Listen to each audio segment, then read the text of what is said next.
El gobierno del presidente Andrés Manuel López Obrador celebra 6 años de su triunfo en las urnas. El mandatario aseguró que ha cumplido su misión a 3 meses de concluir su mandato. Por su parte, la presidenta electa Claudia Sheinbaum destacó que dará continuidad a los proyectos iniciados en esta administración. En la capital, en Ciudad de México, está Joely Ramírez con el reporte. Joely, buena tarde.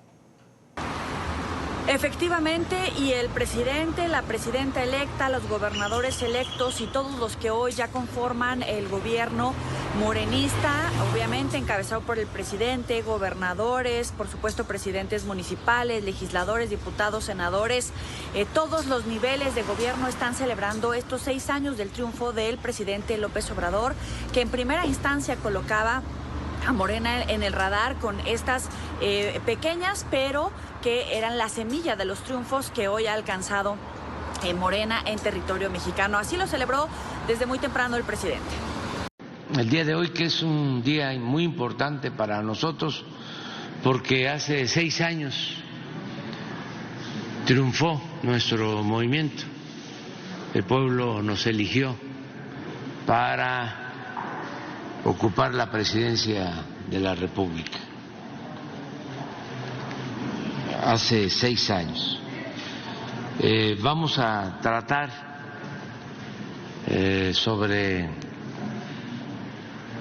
ese acontecimiento muy importante, pero sin dejar de desahogar la agenda de los lunes.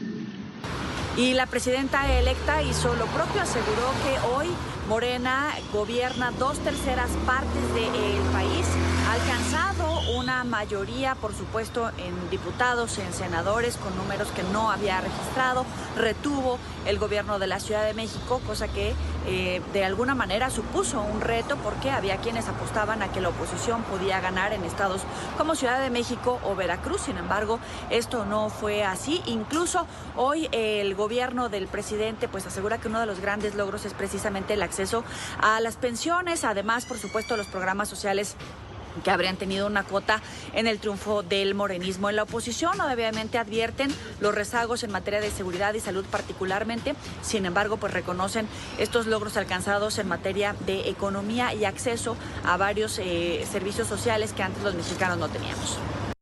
Ahora de que se acabó la lucha, todo lo contrario, seguimos en la lucha. Leía hoy en un periódico: Claudia debe pintar la raya con Andrés Manuel López Obrador.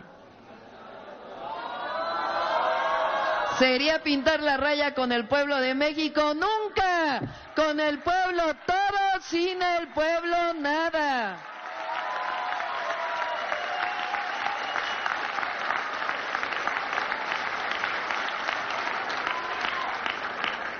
Fíjense cómo celebró el presidente el 1 de julio del 2024, recordando el 1 de julio del 2018, con este fondo de pensiones para los trabajadores y trabajadoras. Es parte de la información, volvemos con ustedes al estudio. Muy buena tarde. Buena tarde para ti, Joely, gracias. Precisamente damos la bienvenida al señor Genaro Lozano, es académico, además analista político, nos acompaña desde Ciudad de México, está en pantalla. Bienvenido, buena tarde. Buenas tardes, Carlos. Buenas tardes a ti y a todo el auditorio. Es un gusto. Señor Lozano, 6 años del triunfo de Andrés Manuel López Obrador, el triunfo electoral, y le quedan 3 meses para entregar el poder a su seguidora, a un delfín más en la política como lo es la presidenta Claudia Sheinbaum. Pero hablemos de cuál es la huella del gobierno de Andrés Manuel López Obrador, qué tan positiva es para los mexicanos. Claro. Pues mira, de entrada, creo que lo más importante es decir que López Obrador llega a este 6º año de su triunfo, del triunfo del año 2018, con unas muy altas tasas de popularidad. Apenas hoy algunos de los principales periódicos enseñaban cómo la popularidad del presidente está por arriba del 65%, que en términos comparados con otros presidentes también en los últimos 100 días de su gobierno, en los últimos 200 días de su gobierno, está más o menos igual que algunos de ellos. Pero lo que ha sido una constante de López Obrador es que esa popularidad alta se ha mantenido muy estable a lo largo de todo el sexenio. En general, en México los presidentes tienen algunos picos de popularidad al inicio de sus gobiernos y luego van hacia abajo y hacia el final, cuando las cosas económicamente están bien, vuelven a tener un pico importante. Pero en el caso de López Obrador ha sido una línea recta prácticamente de un apoyo bastante amplio por parte de la mayoría de los mexicanos. Porcentaje y participación y apoyo que se ve en los resultados electorales de este año que ya mencionaban previamente. López Obrador dejará en el poder a su sucesora, a la doctora Sheinbaum, quien fue jefa de gobierno de aquí de la ciudad, mismo cargo que tuvo López Obrador a inicios de siglo. Dejará también a su partido gobernando en la mayoría de las entidades federativas de México. En 26 entidades federativas gobernará Morena, de 32. Gobernará también la mayoría o tendrá la mayoría en los 32 congresos locales, así como en el gobierno federal. Es decir, va a cerrar este presidente con buenos números de popularidad y con dejándole todo el poder prácticamente a su sucesora y a su partido. ¿Cómo está López Obrador y cuál es la huella? Yo diría esa, la transformación, como él ha llamado, del sistema político mexicano, en el sentido de, en México hemos vivido una alternancia principalmente, o habíamos vivido una alternancia principalmente entre el PRI, que dejó el poder en el año 2000, que dejó de tener la presidencia de México después de 80 años de la construcción de un partido hegemónico y de un sistema hegemónico en México, que a partir del 2000 ve una alternancia con la llegada del conservador Partido de Acción Nacional, que gobernó 12 años, y luego el regreso del PRI en el 2012 con Enrique Peña Nieto. Y habíamos tenido simplemente a esos dos partidos gobernando. Desde el 18 es López Obrador y Morena, la fuerza política más nueva en nuestro país, apenas un partido de 2014, que prácticamente en la última década pasó de ser un partido nuevo a ser el partido dominante. Y hoy tenemos, me parece, creo que el legado de López Obrador es haber construido un partido fuerte, un partido vigoroso y construir otra vez la antesala de un sistema de partido no hegemónico, porque sí hay competencia partidista ahora en México, hay una democracia en donde se pueden suceder distintas facciones políticas en el poder a través de las urnas y se respeta el voto de las urnas, pero sí un sistema de partido dominante en donde Morena pues prácticamente tiene el control en todos lados. ¿Cuál va a ser el legado? Lo veremos también ahora este otoño con la posibilidad de que se apruebe la reforma al Poder Judicial, una reforma que ha causado mucha polémica en México y que Claudia Sheinbaum ha hecho también ya suya, una reforma que podría poner a los ministros de la Suprema Corte de Justicia de la Nación al voto popular, a la elección del voto popular, cosa que solamente ocurre en muy pocos países, Bolivia uno de ellos, Suiza otro, en algunos estados de la Unión Americana también, pero que en México está generando el temor de que no haya una autonomía del Poder Judicial. ¿Cómo deja el país? Con muchos pendientes también, diría yo, sobre todo en materia de salud. López Obrador había propuesto un sistema de salud como el de Dinamarca, así lo ha dicho en varias ocasiones, y creo que, entre otras cosas, por la pandemia de COVID-19, el sistema de salud y el tránsito hacia ese sistema de salud con el que López Obrador soñaba se quedó un poco pausado y se quedó quedando a deber, con cientos de miles de citas postergadas para pacientes, con un desabasto de medicamentos que hubo muy fuertemente en el año 2019, 2021, y hoy en día, pues bueno, con ese pendiente de transitar hacia ese sistema. Se queda con un robusto sistema de apoyos para las clases populares. Más de 30 millones de familias en México están hoy recibiendo algún apoyo del gobierno en funciones. Se queda con la reducción de la pobreza en México, que no habíamos visto una reducción de la pobreza en México como la que se dio con el gobierno de López Obrador, es decir, un gobierno con muchas cosas que sí deja positivas, como esto de la reducción de la pobreza, como el aumento del salario mínimo, pero con temas pendientes, como lo decía, con el tema de la salud y con el tema principal de la seguridad. Que esa sigue sin ser sin tener mejoría. Ahora, en lo que va propuesto, y aquí voy a ir hilando, la presidenta entrante, Claudia Sheinbaum, en materia de seguridad, de alguna manera le apunta a resolver esa problemática que se está viviendo gravemente en muchas regiones de México. Es una de sus prioridades y una de sus principales promesas, pero también fue una prioridad y también fue una promesa de López Obrador, cambiar la manera de cómo se estaba llevando a cabo la llamada guerra contra el narcotráfico, que en México empezó en 2006 y que en Colombia conocen muy bien también porque también han sido víctimas de la guerra global contra las drogas. Está cambiando el paradigma ya con el presidente Petro, pero acá en México pues se había prometido un cambio de paradigma y ese cambio de paradigma no fue tal.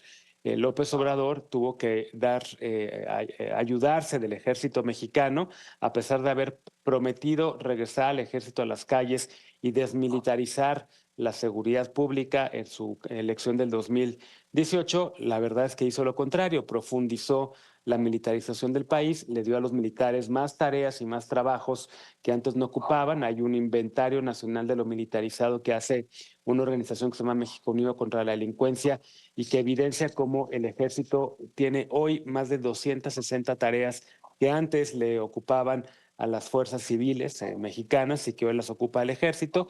Y Claudia Sheinbaum continuará en esa misma ruta. Ella ya ha dicho que no considera que en México haya militarización. Ella ha mencionado que la Guardia Nacional, que es una nueva fuerza de seguridad que fue creada con López Obrador, deba estar al mando de la Secretaría de la Defensa Nacional, es decir, de los militares, y que prácticamente no habrá ningún giro en la estrategia de seguridad, pero que se va a profundizar en la rama de atender las causas que generan esa violencia a través de programas sociales, a través de becas para que los jóvenes estén en las universidades y en las escuelas en lugar de trabajando para el crimen organizado.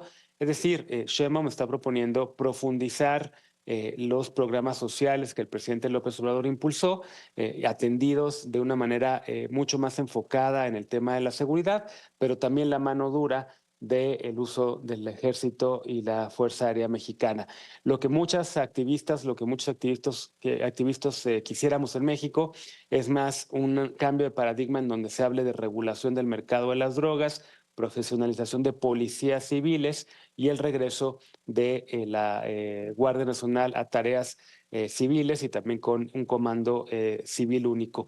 Eso ahorita, por lo pronto, no está en el horizonte de la próxima presidenta y lo que vamos a ver es una continuación de la política de seguridad que el presidente López Obrador presume está empezando a dar resultados hacia el final del sexenio. Él presume que ahora hay una curva que se está manteniendo más estable en el número de homicidios diarios y en la violencia en México, que han caído delitos de alto impacto, pero la realidad es que muchos mexicanos quisiéramos resultados mucho más contundentes, mucho más veloces y una reducción de esos números de violencia mucho más radicales, sobre todo también en el número de personas desaparecidas y no localizadas, que en México superan las 100,000. Genaro, respecto del sexenio AMLO, se le apunta como éxito la atención a los más pobres, programas sociales, recursos directamente a familias más necesitadas, pero siempre esto es tema de análisis por aquello del riesgo del populismo. ¿Crees que en el caso de Morena no es así? ¿Va por buen camino? ¿No hay riesgo de eso, de que se esté comprando la conciencia para un proyecto político tal vez de capricho de una persona, en este caso Andrés Manuel López Obrador? ¿Cuál es tu análisis sobre este punto?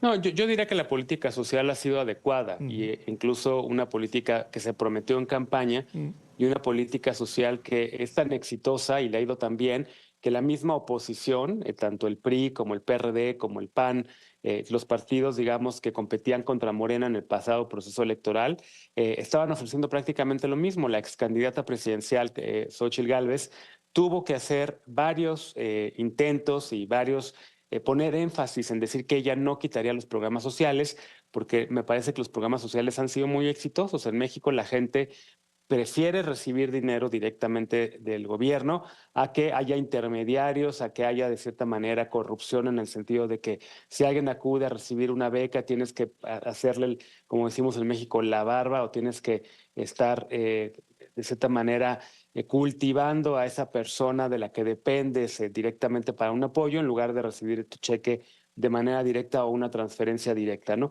Creo que esos apoyos en México han funcionado, creo que son fundamentales para haber reducido la pobreza en nuestro país, pero creo que sí, evidentemente, lo que hay un riesgo es de que sean insostenibles a mediano y largo plazo si no hay una reforma fiscal en donde se le cobre más impuestos a quienes más ganan y haya una reforma fiscal en donde la gente que no está pagando hoy, que está fuera de una tasa impositiva, pues empieza a pagar impuestos y que se le siga cobrando impuestos a los putrimillonarios mexicanos que hoy en día no han querido pagar, como el caso de Ricardo Salinas Pliego, quien le debe más de 20,000 millones de dólares al fisco y que presume su riqueza en las redes sociales y dice que no va a pagar. A mí me parece que el riesgo de mantener los programas sociales sin una política fiscal adecuada y responsable, ese sería para mí el riesgo, digamos, de que de cierta manera sean un estrés tan fuerte para las finanzas públicas que entonces habría que recurrir al endeudamiento y de que no se pueda continuar con esos programas. Con una buena reforma fiscal creo que sí se podría hacer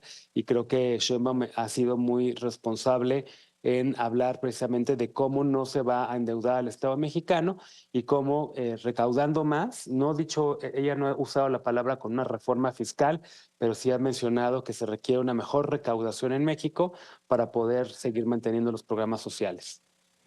En pantalla, Genaro Lozano es académico, analista político mexicano, a quien le agradezco mucho haber compartido sus opiniones con nosotros hoy aquí en la tarde de NTN 24. Será hasta la próxima, Genaro.